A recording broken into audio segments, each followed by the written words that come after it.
Good morning. It's 4 a.m. I'm flying to Argentina today. Let's go.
Let's go.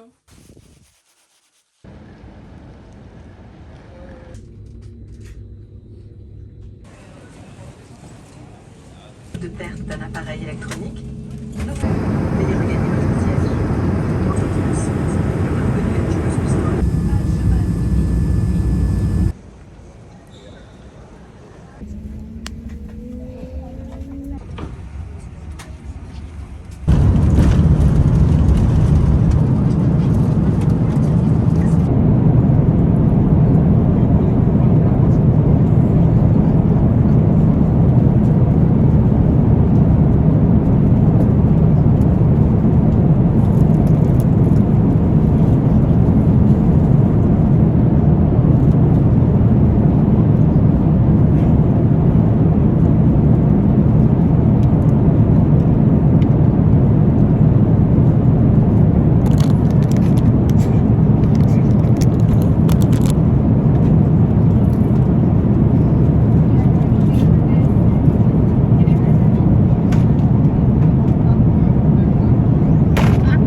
I'm in Buenos Aires. This bed is really hard, you guys. But it might be nice actually. It's kind of like memory foam-ish. What a day. What a long, long travel day. I've just closed the balcony window. I'm gonna put on the air conditioning actually, like a true gringa, because it's pretty warm. It's like 26 degrees and it's like after 10 in the evening. I'm gonna wash my face and take a quick shower and just get ready for bed because I'm pretty exhausted. And then we'll explore Palermo tomorrow, mañana. I had a fun conversation with my Uber driver. He was from Venezuela and he gave me some tips of like where to go tomorrow. And I felt like I could understand his Spanish quite well, except I'm not good. I have to refresh my Spanish. It was difficult to communicate back to him. But I was able to say that I had never been to, or he taught me how to say I've not been to Patagonia before, but I've been to Buenos Aires. Anyway, so I've washed my face, brushed my teeth, taken a quick shower, and I thought I would elaborate a little bit more on like the conversation I had with my Uber driver, Elias. I usually don't take Ubers or taxis when I'm alone, solo traveling. I don't love it. Like I prefer to just take public transport, just be with other people. But this time, I don't know, I really didn't see another option. Like the coaches, they go every hour and I just missed mine, so I would have to wait like a very long time. And then I would have been dropped off at the airport in the city, like closer to the city center. So I'd have to get from there to here as well. And the main reason actually I decided to take Uber was because of the whole currency thing here. Because with taking Uber, I could just pay directly in the app with my credit card. And I only have some US dollars on me, which I guess I'll have to exchange for some pesos tomorrow. So it was really good in the end. It was like a 45-minute drive, and then I have to get used to that, like people like to talk here. It's not like a burden or a nuisance like it is, or how it feels usually in Norway. So I asked him if he was a porteño, or like from Buenos Aires, and then he told me he's from Venezuela, but he's been living here since 2014. And then I asked him if he had some recommendations for me tomorrow. Like I said, he taught me how to say that I had not been to Patagonia before, but I'd been to other countries in South America. It was difficult for me to get my Spanish back up a little bit, but he said that my pronunciation was very good, so I'm happy about that. I wanted to tell him that like I had learned some Spanish in Chile, but also from my teacher who was from Andalusia, and that people in South America think I speak a very Spain Spanish. But we also spoke about like the language intonation. He asked me if I like Spanish, and I was like, yeah, I really like that it's like more sing-songy. He's like, yeah, I like the Spanish from Puerto Rico and Panama because it's especially it's like they sing. And he mentioned some like artists that are from those areas. And then we spoke about the empanadas that they have in Venezuela. They cook a lot more. They don't really deep fry things, but here they have the empanadas fritas, which are deep fried, which I really want to try. I think that sounds delicious. So I'll find those tomorrow. And then he told me to go visit the botanical garden, which is very close to here actually, which might be very nice for tomorrow because it's good weather. It'll be like 26 degrees. And what else?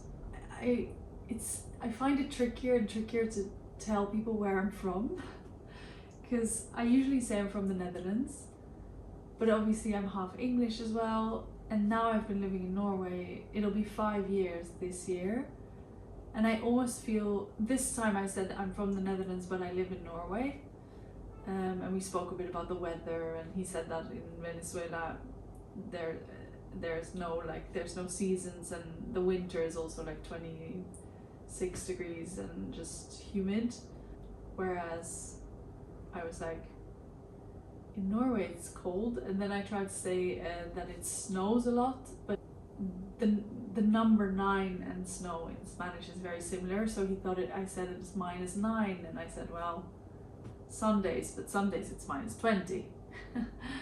So in the end we got there, he understood, and I wanted to tell him many more things, like I have my friend from Colombia who lives in Oslo now, and she loves the different seasons, but then if he's from Venezuela he doesn't even know, like he doesn't get the seasons right here as much. But yeah, it was good practice, good fun. And we spoke also specifically about the word chévere.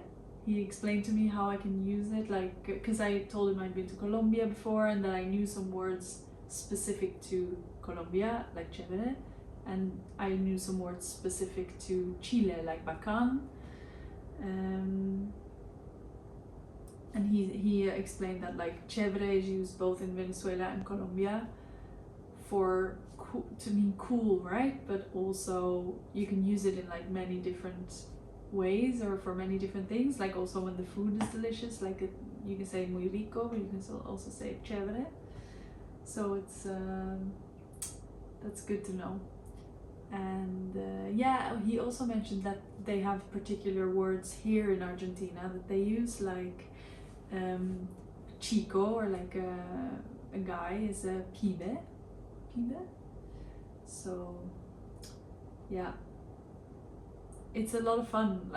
I forget sometimes that like it's kind of fun to talk to people. But my introvert self as well, it's like I'm so tired now. Also, I almost missed my flight today. What the heck? That has never happened to me before. I had my flight from Oslo to Paris, and then I had a 1.5 hour transfer time in Paris, which I thought really would have been fine. Like, but we spent so long de-icing the plane in Oslo before we took off that I thought for sure we'd be delayed, but we did arrive pretty much like scheduled on time. Then I spent so long, it's just that airport, I think, like I spent so long sitting in a bus that would take me to another like terminal to my gate, and because it had to fill up, and I'm like, okay, well, can I just walk? Like, what? I couldn't, obviously, but I was like, oh my god, like this is it's so frustrating when it's not your fault that you're late. Anyway, I got the SMS that my gate is closing, and I was like still on that little bus, and then I had to run for the gate. I literally, it was like a film, like I arrived and there were people behind the desk, but there's no one there. And I was like, they were like, what's your name? I'm like, Stephanie Shoulder. Like, Stephanie. Which is kind of funny. And then he said, okay, I had actually already closed the gate, but I'm gonna board you, but that means you will get a different seat, which in the end was totally fine. The flight, apart from that, was comfortable. So, but it was long, 14 hours from Paris to Buenos Aires. And during the day as well, like I took a little nap, but it's not really like sleeping time. I watched a film called The Roses. It was fine. I read a lot, and I did a lot of journaling, like wrote like 5 pages of just my thoughts. Yeah. I needed that.